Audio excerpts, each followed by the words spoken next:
The Flames of Awakening, Part 3. That night, the golden rays began to fade from the heavens over Onyx.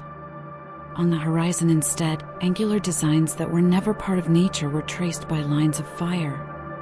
The signal, or rather, the lack of it, came from the oncoming fleet in a ruthless stillness, surrounded by distortion fields and devoid of any contact attempts, and the communication towers were the first to detect it. Sarah Mirren was inside the planetary control center, watching the readings intently. Not a single channel was answering. All of the probes were blocked. The defense satellites seemed to pause as well. Cale Vayan stood next to him, watching the map anxiously. Whatever was approaching, it was a force rather than a diplomatic visit. In emergency mode, the Onyx Defense Council was triggered. Medical facilities were deployed, civilian ships were sent into high orbit, and preventative evacuations were initiated in every area. But Sarah didn't want to quit her job. There may be information in the lab that would change things, she realized. There were indications of a native microbe that interacted with gravitational energy in a manner never seen before in his most recent samples, and maybe, just maybe, that may be significant. Emperor Renker Voller, aboard the dark bridge of the flagship Cathar Eternal, on the other side of the system, observed the planet shown on his central display in silence. Onyx was lovely. Calm, lush, and well-organized. It was a danger because it was, in many respects, a demonstration of what people were capable of. "They don't respond to the transmissions," one of the lieutenants said. Renker took a moment to answer. He moved to the middle of the room and touched the screen. Zoomed in, the picture showed scientific zones, agricultural complexes, and civilian areas. No indications of large fortifications were found. He paused, however. It wasn't alarm. Uncertainty was a mood that made someone like him uncomfortable. "Start the orbital drop," he gave the instruction at last. "But keep everything contained. We will never discharge a firearm without explicit instructions." On the surface, however, the people of Onyx were attempting to make sense of the unexplainable. Like living shadows in the sky, the Catharian ships hovered above the major cities without firing. The communications were coded and monosyllabic. Sarah used her own terminal to decrypt one of them. The only word was presence. "They want to be noticed." "Not accepted," she said softly. Hours went by without any assaults. Instead of marching, Catharian forces landed at key locations. They did nothing except watch. Samples were gathered.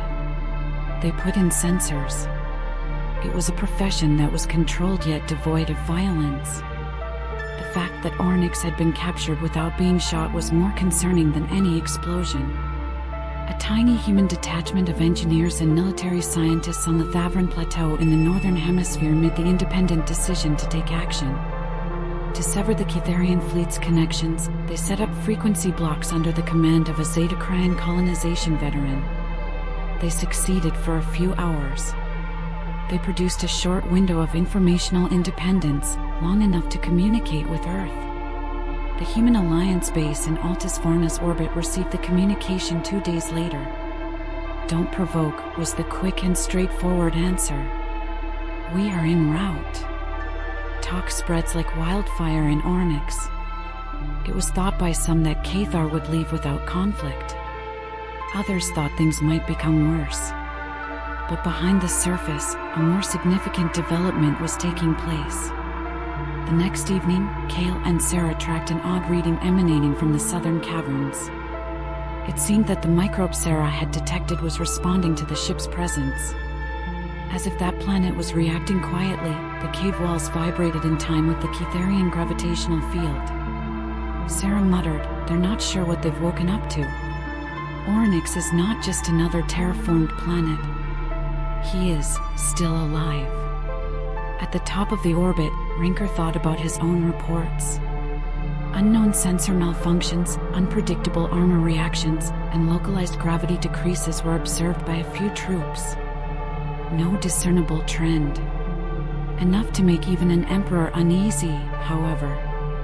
Then the unexpected occurred in the wee hours of the fourth day. Out of hyperspace, a human fleet appeared with ruthless accuracy. There were 2 motherships, 3 line cruisers, and scores of fighters. When the mission's flagship, Valiant Resolve, arrived, it was not a quiet arrival. Received transmission, Kale stated. It comes from Earth. Sarah perused the information on the screen. 7 words only. We are here. We will not back down anymore. Be ready. It marked the end of the occupation in silence, and the breaking of the void, as it would later be known in galactic history. The warning is over. The silence has ended. Now, everything will be decided. Click the video to witness the final standoff between humanity, the Cathar Empire, and the will of a living world. This is not just the end of a story, it's the moment that shapes the galaxy. Like if you felt the tension, comment with your theory about Ornyx, and share this episode with your fellow sci-fi fans. Don't forget to subscribe and hit the bell, the final chapter is waiting.